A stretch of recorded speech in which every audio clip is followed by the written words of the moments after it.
दोस्तों, चैनल पर नए हो तो चैनल को सब्सक्राइब जरूर करें। चिंता छोड़ो। पुराने ज़माने में एक जादूगर अपने जादू की कला दिखा दिखाकर बहुत फेमस होता जा रहा था। कई बड़े बड़े लोग उसे अपने यहाँ बुलाते, जादू दिखाने के लिए कहते और जब वह जादू दिखाता तो खुश होकर उसे छोटा मोटा इनाम देते। जादूगर इतना प्रख्यात हो गया था कि उस राज्य के राजा तक भी उसकी बात पहुँच गई। इसलिए राजा ने भी उसका जादू देखने की इच्छा जताई। राजा का बुलावा आया तो जादूगर भी खुश हो गया। उसने सोचा, अपनी जिंदगी का सबसे बड़ा इनाम पाने का ये अच्छा मौका है।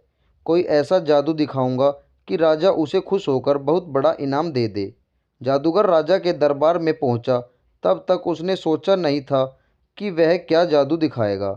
उसे यह तो पता था कि छोटी मोटी चीज़ें गायब करने वाले जादू से राजा को वह खुश नहीं कर सकता।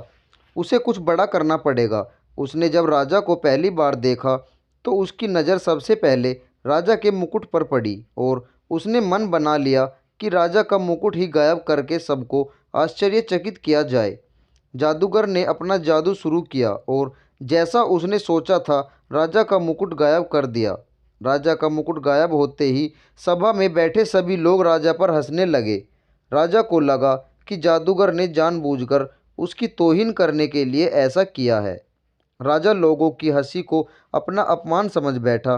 गुस्से में आए राजा ने तुरंत उस जादूगर को पकड़कर काल कोठरी में डालने का हुक्म दिया और साथ में यह भी कहा कि इसे 7 दिन बाद फांसी की सज़ा दे दी जाए।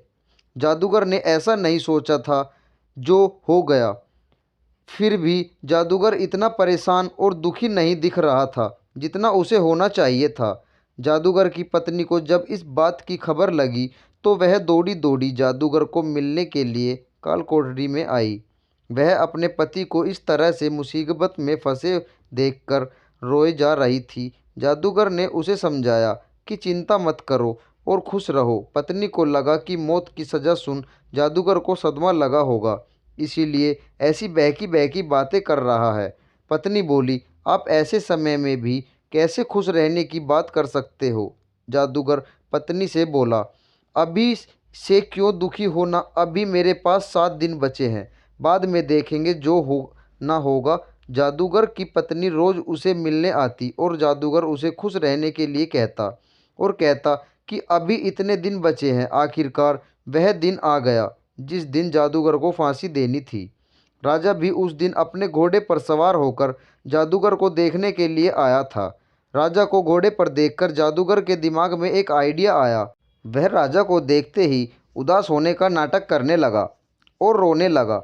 राजा ने उसे कहा कि क्यों उस दिन तो मेरी बेइज्जती करके हंस रहे थे और लोगों को भी हंसा रहे थे, आज क्यों रो रहे हो? जादूगर ने कहा, महाराज, मैं मौत के डर से नहीं रो रहा। मौत का क्या है, वह तो एक दिन आनी ही है। मैं इसलिए रो रहा हूँ कि मेरे इतने सालों की मेहनत, जिससे मैं अपने घोड़े को उड़ना सिखा रहा था, सिर्फ 1 साल की वजह से बर्बाद हो जाएगी। अगर मेरे पास 1 साल होता तो मैं अपने घोड़े को उड़ाने में कामयाब हो जाता। जादूगर की बातें सुनकर राजा को लगा कि अगर उड़ने वाला घोड़ा उसे मिल जाए तो वह दुनिया का सबसे सफल राजा बन जाएगा। वह उड़कर किसी भी अन्य राजा को बड़ी आसानी से युद्ध में हरा पाएगा।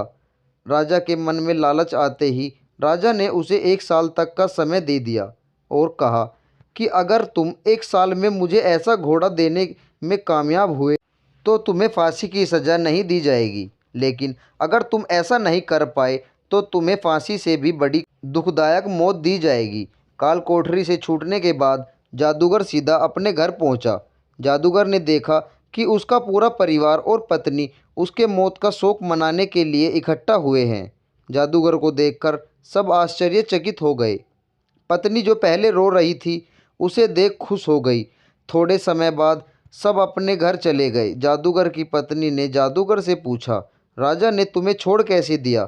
जादूगर ने उस शर्त के बारे में बताया जिसमें जादूगर को एक उड़ता हुआ घोड़ा राजा को 1 साल के भीतर देना था। शर्त को सुनकर जादूगर की पत्नी फिर गुस्सा हो गई और बोली, तुम कैसी अजीब शर्त मानकर आ गए? क्या तुम नहीं जानते, ऐसा घोड़ा कभी संभव ही नहीं है। जादूगर बोला, मुझे पता है, उड़ने वाला घोड़ा मैं कभी नहीं राजा को दे पाऊँगा, लेकिन मुझे जो 1 वर्ष का समय मिला है, मैं उसे खुशी खुशी तो जी पाऊँगा। अब तुम भी चिंता छोड़ो और खुश रहो। 6 महीने ही बीते थे कि राजा और उसका घोड़ा दोनों ही मर चुके थे।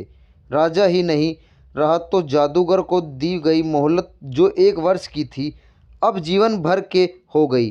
दोस्तों, छोटी सी ये जादूगर की कहानी हमें यही सिखाती है कि आज में जीना ही बुद्धिमानी का काम है।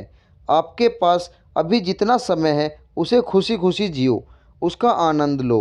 कल क्या होगा उसकी चिंता मत करो।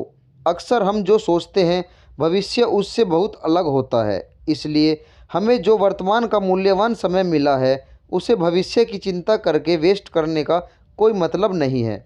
दोस्तों, अगर आपको यह कहानी अच्छी लगी हो तो लाइक, शेयर और हमें कमेंट बॉक्स में ज़रूर बताएं। और दोस्तों, चैनल पर नए आए हो तो चैनल को सब्सक्राइब ज़रूर करें।